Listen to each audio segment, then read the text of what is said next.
की ऐसी वस्तु नहीं है, कोई भी ऐसी बात नहीं है जिसका प्रभाव ना पड़ता हो। जैसे अभी हम कहें नींबू, इमली और खट्टी चीज की व्याख्या करें तो मुंह में पानी आ जाएगा, उसका प्रभाव पड़ जाएगा। अभी हम किसी द्वेषात्मक तो क्रोध आ जाएगा। ऐसे ही यदि हम अध्यात्म की चर्चा करते हैं, हम सुन रहे हैं, तो भले मन लगे ना लगे उसका प्रभाव पड़ेगा और हमारे अंदर अध्यात्म शक्ति जागृत होने लगेगी, धीरे धीरे उसका मनन होने लगेगा, धीरे धीरे हम उस मार्ग पर चलने लगेंगे। तो जरूर जरूर ऐसे अध्यात्म ग्रंथों का पठन श्रवण कराया जाए। यदि कहीं शिक्षक उससे युक्त हो तब तो ज्यादा प्रभाव पड़े, क्योंकि अपने अनुभव बता सकता है। लेकिन यदि ना युक्त हो फिर भी शिक्षा दी जाए तो भी शिक्षा का प्रभाव बालकों को अध्यात्म और आधुनिक दोनों उन्नतियों के लिए योग्य बना देगा। जरूर देना चाहिए। जब बच्चे जब राधा राधा बोलते हैं गुड मॉर्निंग की जगह पे और जब असेंबली होती है तो उसमें सब एक स्वर में राधे राधे बोलते हैं, कुछ लोग उसका विरोध करते हैं। तो जो आसुरी प्रवृत्ति के लोग हैं वो तो विरोध करेंगे ही, लेकिन हमको उनके विरोध की तरफ नहीं देखना, मंगल की तरफ देखना है, जिससे मंगल हो जाए। विरोध तो लंका में भी भगवान के राम का विरोध होता था, लेकिन उन्हीं का भाई बैठ करके घर में ही महान भक्ति कर ली कि नहीं कर ली। रावण के पास में ही महल में रह करके विभीषण जी ने वो भक्ति की कि भगवान ने कहा तुम सरीखे संत प्रिय मोरे धर्म देह नहीं आन हो। तो विरोध किसका नहीं होता। हम विरोध को देख करके अगर अपनी भक्ति को छोड़ दे तो हमारी भक्ति ही क्या। विरोध करने वाले हमारे डंडे हैं और भक्ति उसके ऊपर झंडा है। विरोध रूपी डंडे पर भक्ति रूपी झंडा फहराता है, ना कि झुकता है।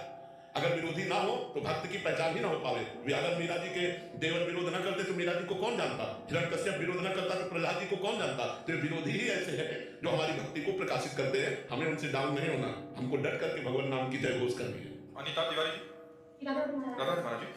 महाराज जी, लोग कहते हैं कि असफलता ही सफलता की कुंजी है, पर फिर भी असफल होने पर हिम्मत क्यों टूट जाती है? क्योंकि ज्ञान नहीं है, इसीलिए। असफलता और सफलता लोक की दोनों नाशवान है। लोक की सफलता क्या अविनाशी है क्या? आपका पद अविनाशी नहीं, आपका रुपया अविनाशी नहीं, आपका मकान अविनाशी नहीं, आपकी कीर्ति अविनाशी नहीं, सब मिट्टी में मिल जाती है।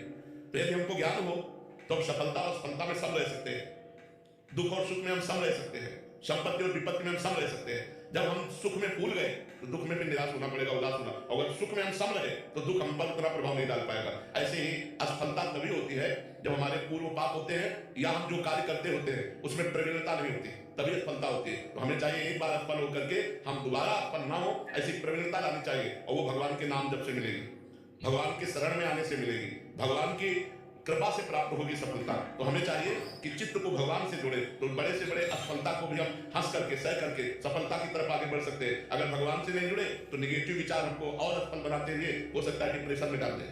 देखो, एक बच्चा फेल होता है ज्ञान का विकास ना होने के कारण, जब उसके माता पिता उसे डांटते हैं और उसके मित्र उसको नीचा दिखाते हैं, वो कर लेता है।